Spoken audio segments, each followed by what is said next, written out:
And a good morning to everybody. Paul Gabala along with some very special guests.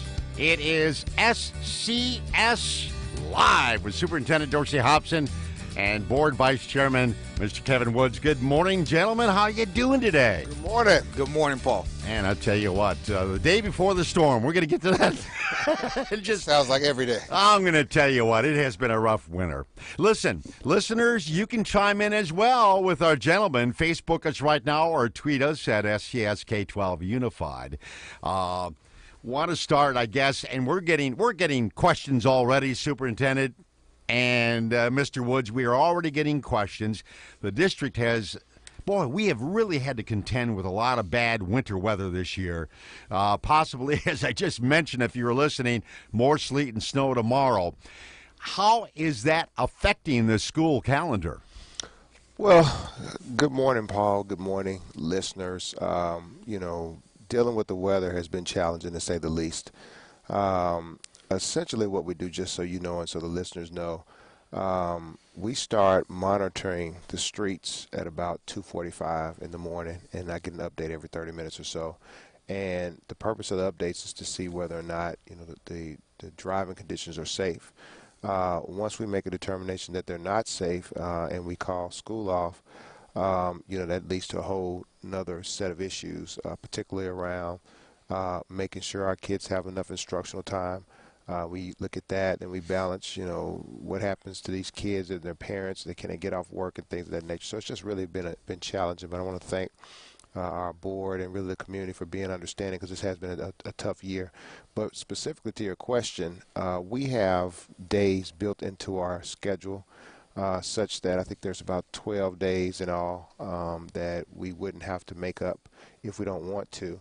But I think we'll be talking to the board about whether or not we want to make those days up, because at the end of the day, Paul, our kids are missing valuable instructional time. So we've got two different things we're working on now.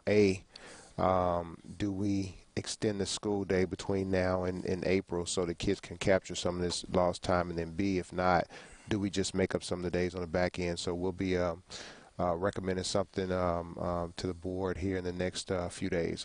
I think the big question is if there is some makeup, and the parents out there and the kids are wondering, would spring break be affected?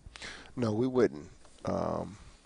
We wouldn't fix it over the spring break. The alternatives we're talking about now, Paul, we share with the board a little bit, is do we extend by an hour for a few weeks leading up to the TCAP test, or do we just make them up on the back end at the end of the year?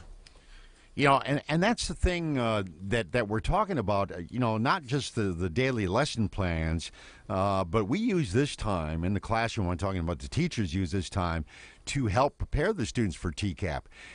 And because of the weather situations and having to call school off, that's been very, very difficult to gain any kind of traction.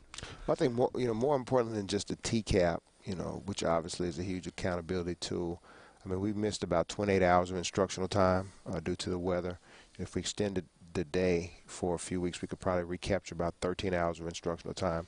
So the balancing test just becomes, what does that do to families? If you're a teacher and you are now have to stay at work till 5:15, what does that do to your? So just a whole myriad of issues that we're dealing with. But we will always be guided by what we think is best for kids. And the other thing, it has affected teachers. I know that we were supposed to have a big professional development day during one of the storms, and I've lost track of which storm it was, to be frank with you. But I know that they're going to be makeup days for that professional development this Saturday and the 14th, I believe. That's correct. As well. And this is a very important professional development. If you guys wanted to chime in, because we had her in the last time we had the show was Miss Ramirez, the Chief Academic Officer, and it's really, this professional development is very important for teachers because it's sort of a kickoff to our focus on literacy. That's correct. Right. That's correct. Right, and I think that's important. I know we've gotten a lot of calls from our teachers about the makeup days, and I think Superintendent Hopson and Dr. Ramirez are very understanding of the fact with spring break coming up that they wanted to give the teachers options. So they split it up into 2 days. You know, I got a lot of friends in this education arena, and so I can sometimes be a little candid with them when they're calling me. And I was pretty clear that, you know, I love you guys, but you guys have gotten a number of days off during the snowstorms, and this literacy work could not be more important to the board. It's one of the things that we asked Superintendent Hopson early on when he came on board was that make literacy a key component of your strategic plan, and he's responded without question in a meaningful way. And I think this is going to be a kickoff to share all of our teachers how important literacy is to this district. You know, you cannot just focus on an hour of literacy and expect to get the gains that we want to get. You got to emphasize literacy instructions across all spectrums of the academic day, and I think that's what the focus is going to be. With over 7,000 teachers in the district, we got to make sure that they're all on board, and I'm sure Superintendent Hopson may want to speak a little more to the actual plan, but I think it's important that all teachers engage in a meaningful way at these upcoming sessions. Yeah, and I want to just thank our teachers in advance for, you know, their time and their collective wisdom and really getting on board with this. I think that, you know, the other end of the spectrum was over at White Station Elementary School yesterday, and the teachers were really excited about the upcoming District Learning Day. I think there were about 6 teachers over there who were actually presenting, and, you know, the general consensus was, hey, you know, we understand, you know, that you know, this had to be moved to a Saturday because of weather, but I think everybody understands this is such important work that I've gotten more positive feedback than negative. So again, I want to our teachers who, you know, are frustrated because of a Saturday, you know, I just asked them to roll up their sleeves with us, and this work is so important. I'll be there. So just if nothing else, for support and to learn as well. So couldn't be more important work, and we look forward to moving the district forward with this very aggressive literacy plan. Well, I would think, and obviously I just speak for myself, but as a teacher, literacy is so important, especially in what we teach here in broadcasting, that this is, to me, it is a worthwhile project. It's a project that's needed. I mean, I see the evidence of it in classes, that we need a new approach, a different approach to reach all these children. There's no doubt about that. All right. Wanted to move on. It hasn't gotten a lot of press, but this is a very important story. The district, the school board, I know, Mr. Woods, that you and your fellow members talked about this, I think, during the last school board meeting, about the state of Tennessee and discussions over state funding or the lack of state funding. And this is a dispute, I believe, that not only does exist not only here, but in a number of school districts across the state of Tennessee. First of all, tell us what the contention is. Well, this issue affects not just Shelby County, but actually affects all districts, school districts across the entire state. It's estimated that the state underfunds BEP, or the school formula for funding education, to the tune of about $500 million. When you amortize that over large urban districts such as Memphis, Chattanooga, Nashville, and Knoxville, you're talking about substantial dollars that can be infused in the system and make a meaningful impact. I think we've estimated that about $100 million would be, if it was fully funded, would be due to Shelby County. And so with that in mind, we're simply leaving all options on the table to make it clear to the state that our teachers expect more. We struggle with balancing our budget every year. We struggle with trying to communicate to teachers that we want to give you more. We struggle with saying we want to make sure all resources are making it to the school, yet trying to make sure that we run an efficient central office. But it takes resources to do so. You have a state who often argue that we can't raise taxes, or we're a state that don't raise taxes. But ultimately, as Mayor Luttrell indicated when he was talking about the funding of health care, it's ultimately somebody got to pay the tab.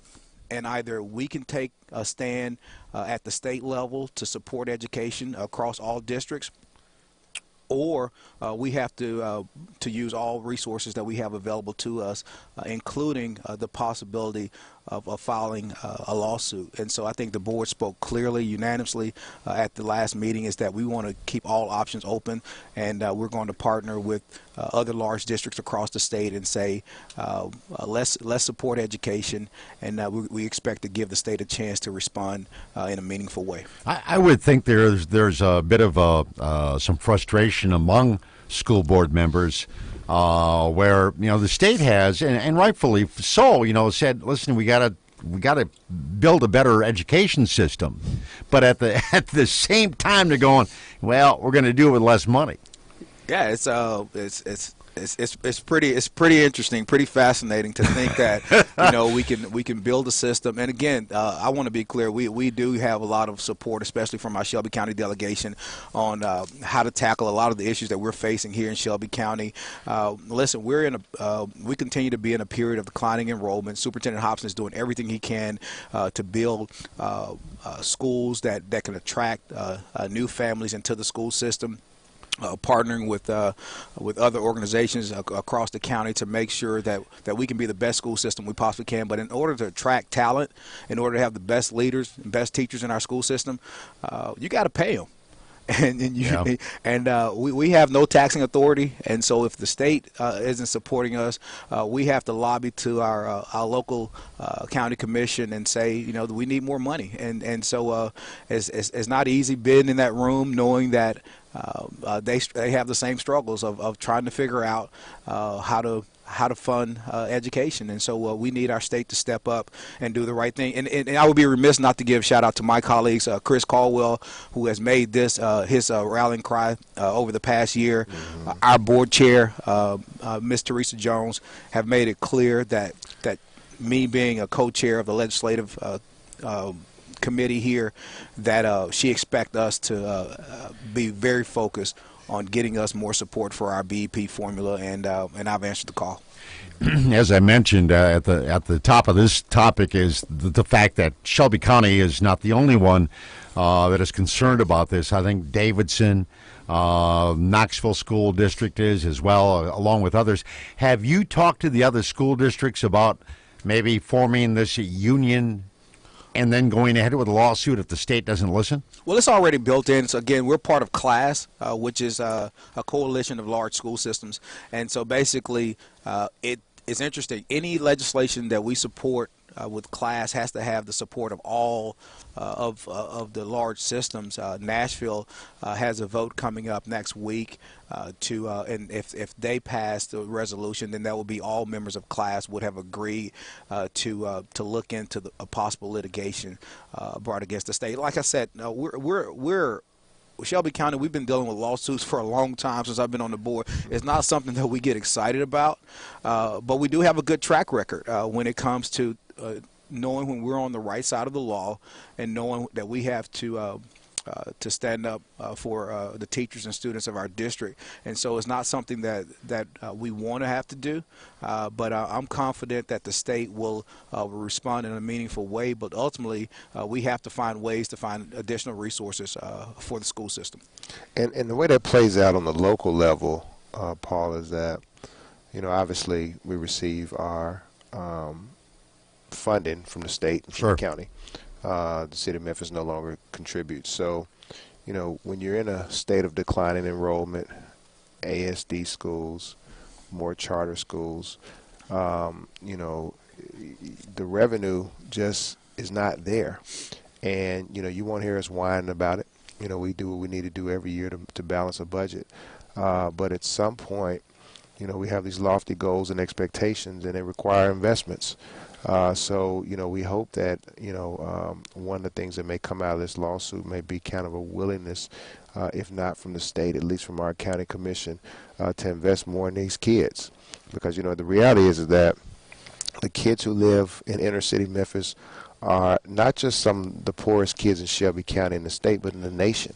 And when you're dealing with so many challenges and issues that these kids bring to the schoolhouse every day, it just requires more support. So we hope that people will see that and essentially put their money where their mouths are. Absolutely.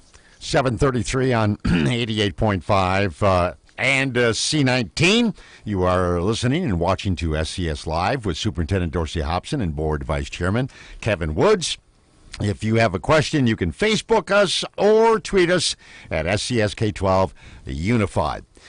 Exciting day tomorrow. Yeah, exciting day tomorrow at Cummings Elementary. It's the celebration and kickoff of the 80, 90, 100 strategic plan. I'm handing off to you, Superintendent, on this one. Well, unless there are 5 inches of snow covering. You'll be okay tomorrow morning. Yeah, no, we're very excited about tomorrow, Paul. You know, we, at the board's direction, adopted some very ambitious goals about a year ago, and then we spent a year putting together a strategic plan. So we're just going to unveil the strategic plan tomorrow in a very positive and exciting way. I think the Memphis Grizzlies are going to help support. K97 is going to be out to help support, and we've invited the mayors. Should just be a wonderful event, and we just want to focus and highlight the importance of this plan, but then also let the world know that Cummings K-8 school is one of our hidden gems and jewels. They're actually one of our Title I distinguished schools. So it should be a very, very exciting day today. And I'll just tell you, Paul, anytime that we get a chance to spend meaningful time in schools, it's always exciting. You know, yesterday we had the Read Across America. Yeah, I got to spend some time over at Sheffield. I also got to spend some time over at White Station Elementary School, and then also got to spend some time, Paul, just want to send them a quick shout out to at the Avon School. And for those of you who don't know, we educate special needs kids from the ages of 18 to 22 at this school. Focus on life skills, you know, focus on continuing education. And just Ms. McKissick-Larry and her staff, just what they're doing and what they have done over the years is nothing short of remarkable, and they're doing God's work. Just want to give them a shout out. All righty. I want to take this time maybe to get some of the questions in that we're getting from some of our listeners. And this came from somebody I was talking to, and they said, thank goodness we're getting the money from the city of Memphis. And we talked about it during the last show about the agreement, which came before, was done with mediation between the school board and, well, the administration, Superintendent Hopson, and the city of Memphis. The question is, we're getting that money in. Where will is that money going to be earmarked for any specific programs here in Shelby County Schools? Yeah, what we've asked the board to do is to earmark that money to fund the work that's going on in the I-Zone, Paul. I mean, as you know, the grants, the school improvement grants will be ending this year, so we have to figure out a way to sustain that work, and that's one of the strategies we'll be trying to employ to get the work going, or to keep the work going. Okay, good. All right. A couple of other things we want to pass along, and I don't know if this was specific about next year. I'm not sure, but this was on Twitter. Have the start times been changed yet for next year? I don't believe we've addressed that. No, they haven't, Paul. We really have received all the data back from surveys, from principals, and from teachers, and we'll be notifying the board in March. But the reality is that when we looked at everything, Paul, that it seems like the consensus amongst teachers and parents and principals, when we look at the options, are to just keep things the way they are. So we'll be laying it out for the board. You know, we talked about it several months ago, the different prices, but then when you start, you know, kind of juxtaposing and changing schedules around, I think what we heard mostly from the school-based people were, you know, we don't want to change again for a third straight year, but we're still trying to cull that information, and we'll present it to the board in March. And Paul, the motivation from this board, our chair, and I was part of that conversation as well, that very public discussion, was that we wanted to let parents know that we heard them loud and clear when the early start times for schools, and what we simply asked, what our chair asked of the superintendent and his administration, was to simply look into it, bring back data, and we'll make a decision on it. Some of the surrounding school districts have had that debate as well, a very lively debate. Exactly. And ultimately, what you find out is that you're gonna have a split there, and then what the district has to weigh in on is does the cost justify making that decision. And again, you're talking about 3 years in a row where we would have had to have changed school times. And so I would think that the pulse of the board would be let's not go down that road just yet, simply because of the cost associated with it and the fatigue associated with the constant of changing times. All right, let's keep on Twitter here. We've got some great questions. Okay. This one to Kevin. How do I find out who my board member is?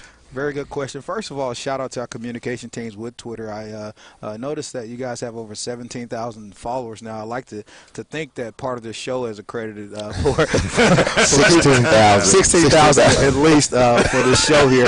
But you guys have definitely been creative in how you engage with your followers, especially students, especially during snow days. It's been pretty fun to watch. But how do you find out your board members? Obviously, you can go to our website. It has a link to the board members there, and it will indicate to you what area they represent, as well as his or her contact information. We have 9 board members representing different geographical areas across the county. SCSK12.org. Go ahead and, SCSK12.org. That's right. Okay, here's another question. I have a child, and this is from Twitter. I have a child at A.B. Hill. Is the school consolidation going to affect my child because of all the new kids coming in? I think that if the board votes to make A.B. Hill an I-zone school and consolidates it with Lincoln, it'll have a positive effect on all the kids at A.B. Hill, namely because the I-zone has demonstrated remarkable results. We do a few things and doing very well that have led to significant gains in student achievement, and we expect the same thing to happen at A.B. Hill. Much more hands-on at the I-Zone, many more resources at the I-Zone, right? Exactly. That's it. That's correct. Well, the biggest resource is the fact that you typically find outstanding leaders and great teachers, and what you see is the hallmark of great education. And so I think you'll see an infusion of new talent at those institutions. All right. A couple of other things that certainly are already in the works, but the general choice transfer process, maybe you gentlemen want to talk a little bit about that, inform the parents about what kind of choices they do have out there. Sure. I think from February 23rd until April the 3rd, parents just essentially have a right to apply to go to any school that has openings. And we have such a huge number of students on general choice transfers. It's been a remarkably successful program, and it just shows that we have some very involved parents who want the best for their kids. So if you visit the website, get the step-by-step processes, it's very simple, and we want to make sure parents don't let that time pass by if they're interested in transferring. You know, that's the thing. I don't know if is it a first come, first serve? Yes. It is. It so, is. You know, procrastination does not help you in this case, does it? Exactly. And you know, it's sort of neat because I went and navigated through the site. I guess it was this weekend. And what I liked about it is that it listed all the schools in the district, and I don't know who did the job, but it was a great job. But they listed where there were plenty of seats available and where you better get writing and applying because there aren't too many seats available. Exactly. So it was a great little gauge there that they put in there in the school district website. Absolutely. To tell parents about that. Other thing is, and we're so happy that we do have PreK, but PreK enrollment began on Monday, in fact. Yes. So the process, obviously kids start by getting screened, and then there's a whole litany of things that they do to get in the program. And let me just reiterate, Paul, the importance of going through this process, because interestingly we still have schools now that have pre-K classes that don't fill up. And when you talk about some of these schools and some of these communities where pre-K would be such a huge benefit, perhaps we're not doing a good enough job getting the word out. So we want to make sure our parents and families know that if you are zoned to a school and you have a 4-year-old and that school has voluntary pre-K like many of the schools do, please go through the process because it's so much better for a child to be in a pre-K classroom as opposed to being at home or being in a daycare center. And those pre-K classes are free as well. So I want to encourage parents to go down that road. Excellent. 7:42 on 88.5. We've got just a few minutes left here on SCS Live with Mr. Woods and Mr. Hopson. And I think right now might be time for some kudos out there, guys. Yeah, I just want to reiterate what we said. Want to give Sheffield Elementary a special shout out. Got a chance to go read over there yesterday. Want to give Mayor Luttrell a huge shout out. He came over and read to the students yesterday, and that was they really enjoyed that. Want to give a shout out to my good friend David Stevens, superintendent over at Bartlett. A tough game last night. Yeah. Bartlett and Overton. He sent me a text last night and said we won. So you had to dig it in a little bit, didn't you? I saw him there last night. Yeah. And then finally, Craigmont, our girls team at Craigmont, I believe they won. They beat Crockett County 69-55. So Coach Anderson out at Craigmont, been there a long time, heading back to the state. There we go. Go Craigmont. Yeah. And to piggyback off Superintendent Hopson recognizing, the athletic achievements of throughout the district, at the last board meeting, we were able to recognize that some of those accomplishments, recognize the principals as well. I do want to let the principals know whether students were recognized for arts. I think we may have forgot to recognize the principals as well. And I do know that Principal Pettigrew from Colonial was there, and so we want to give him a big shout out. We know what a big supporter he is of the district and what great work he's doing over at Colonial, so I wanted to make sure I mentioned him. Absolutely. Also, Principal Nelson at Peabody and Principal Askew at Brewster. Board member Orgel and I have been on this road show with our communication team, interviewing anybody who's willing to sit down with us for about half an hour. And the strategy there, if there's a strategy, is to give us a chance to talk to people who want to talk about public education. And so we're taking that opportunity to just have a conversation with members of the public, school leaders as well. And so some of the schools have been kind enough to allow us to have those conversations at their institution, so we wanted to give them a quick shout out. That's an interesting perspective because, and I'd like to ask you, both of you guys, about this, is that you go to these schools, and what do you get out of going to those schools? I mean, for me, what do you learn that helps maybe set policy or change things? One of the things I'm always looking to do, Paul, is to really grasp what great teaching looks like. When I go to any school, I usually ask the principal, I want to go to 3 classrooms, and we'll go in, we'll kind of do a mock what the teaching rubric looks like, and then after we visit the classes, we'll talk about what we saw, what our wonderings were, what our noticings were, and then we'll just debrief. So I think that just being in the classroom to learn more about great teaching is one thing, but I also think there's something about connecting with students. We do all this stuff, Paul. We do snow days, budgets, lawsuits, and all that, and then it just wears you out. But when you get a chance to go in a class and read the kids and spend time with the kids and see, the life, the love of learning starting to develop in their little eyes, I mean, it keeps me going. So that's obviously the highlight of any day that I have where I get a chance to go visit schools. I can understand that, Kevin. Well, that's truly the highlight, is seeing, the folks that we have an impact on. But in addition to that, all the folks that's making it happen. When we went to Peabody yesterday, you see the smiling faces on the receptionists and the front desk folks. You see a clean facility. You see people that are working hard each and every day. And quite honestly, that it puts everything in perspective, that the decisions that Superintendent Hopson has been tasked to make, the board is voting on, has an impact that cascades throughout this community. And so it definitely makes you appreciate the responsibility that we've been tasked with. All righty. Gentlemen, thank you so much for coming in this morning. I know it's going to be a busy day tomorrow.